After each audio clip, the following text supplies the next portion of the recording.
Hello students, welcome to SB academy.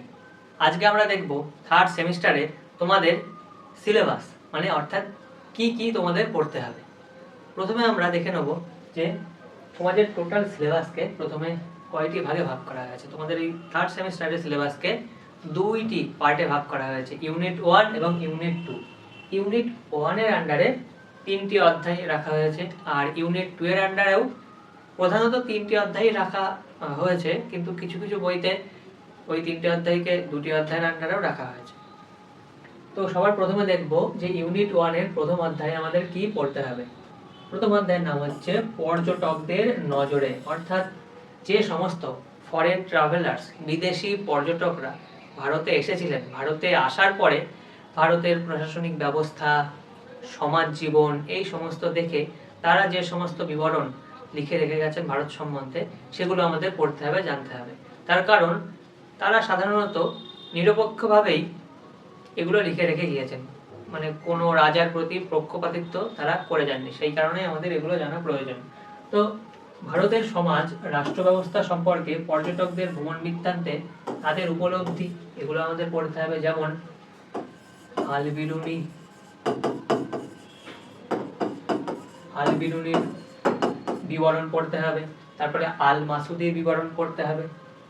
Next, খ্রিস্টীয় ত্রয়োদশ শতক থেকে ষোড়শ শতকের প্রথম 25 বছর, অর্থাৎ সুলতানি যুগের, দিল্লি সুলতানি আমলের রাজনৈতিক ইতিহাসের কয়েকটি ধারা, রাজনৈতিক ইতিহাসের বিবরণ, সেই সময়কার বিদেশি পর্যটকরা যা লিখে রেখে গিয়েছেন সেই সম্বন্ধে আমাদের জানতে হবে। যেমন ইবন বতুতা সেই সময় ভারতে এসেছিলেন, মার্কো পোলো ভারতে এসেছিলেন সুলতানি যুগে, তাদের বিবরণ আমাদের পড়তে হবে। তারপরে মোগল আমলে খ্রিস্টীয় ষোড়শ সপ্তদশ শতাব্দীতে ভারতের রাজনৈতিক ইতিহাস, কোন সময়কাল? মোগল আমলের। এই সময়ে ফ্রাসোয়া বার্নিয়ে নামক একজন বিদেশি পর্যটক ভারতে এসেছিলেন, তার বিবরণ আমাদের পড়তে হবে। নেক্সট, দ্বিতীয় অধ্যায়ে আমাদের পড়তে হবে সাংস্কৃতিক সমন্বয়, ভক্তি আন্দোলন ও সুফি আন্দোলন। এই ভক্তিবাদ আর সুফিবাদ তোমরা ক্লাস 11-এ কিন্তু পড়েছিলে। থার্ড সেমিস্টারে আরো একটু ডিটেলসে পড়তে হবে। ভক্তিবাদী আন্দোলন, সুফিবাদ, যেমন কবির, তারপরে গুরু নানক, তারপরে শ্রী চৈতন্যদেব,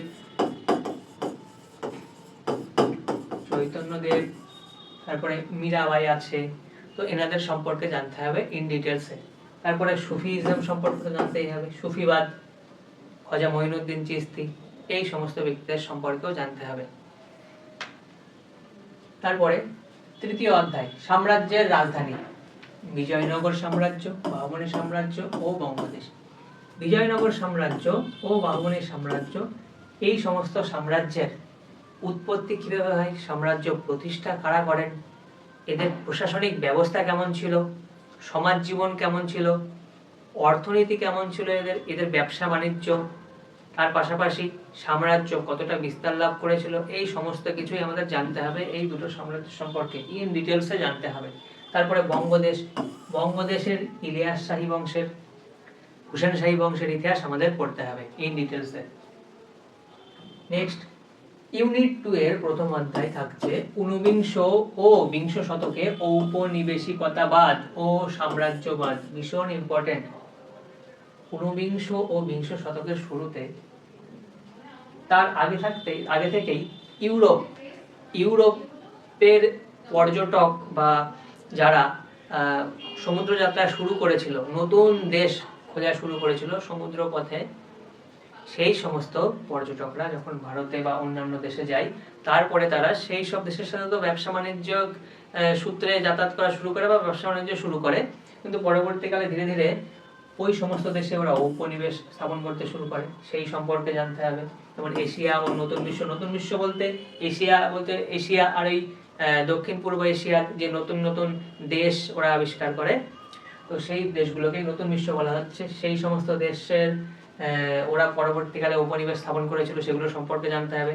যেমন আফ্রিকাতে উপনিবেশ স্থাপন করেছিল, তারপরে জাপানের ওপরে আমেরিকা পরবর্তীকালে উপনিবেশ স্থাপন করেছিল, তারপরে চায়নাতে, ভারতে, তো সেই সম্পর্কে আমাদের জানতে হবে।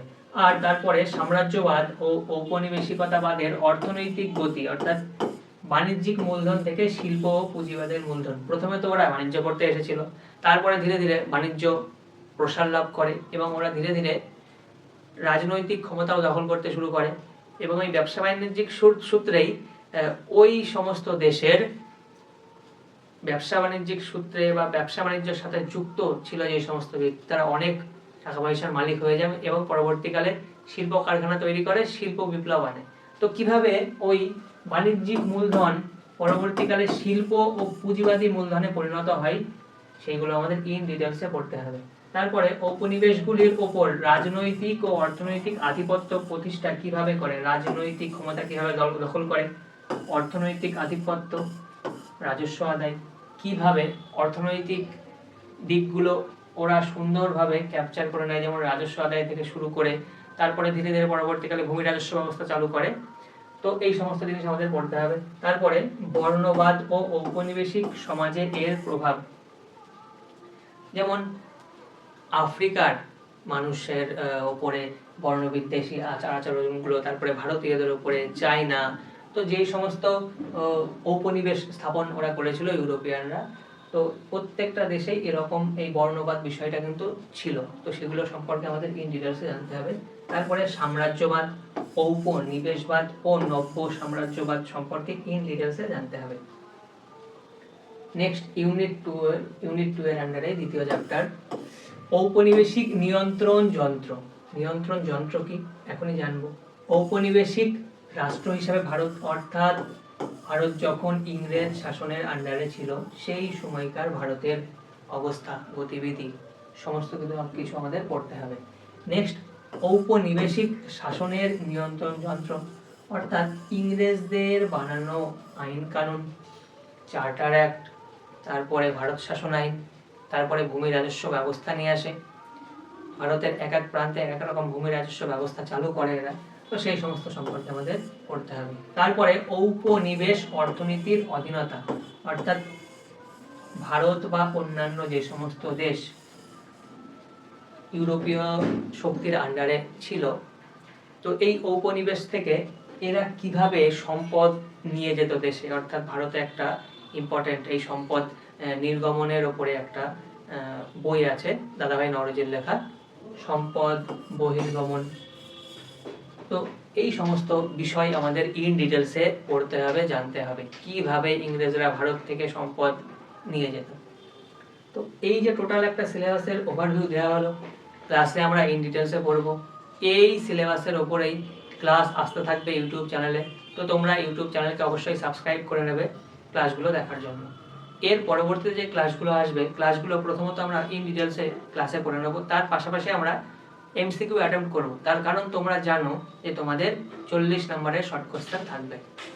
তো এর পরের ক্লাসে আমরা দেখে নেব যে কতগুলো কোশ্চেন থাকবে, অর্থাৎ 40টা কোশ্চেন তো থাকবে বললাম, তার পাশাপাশি আমরা এটাও দেখে নেব যে কত রকমের কোশ্চেন থাকবে এই 40টা কোশ্চেনের মধ্যে, অর্থাৎ কতগুলো কোশ্চেন কোন টাইপ থেকে থাকবে সেগুলো বলা হবে পরের ক্লাসে। Thank you.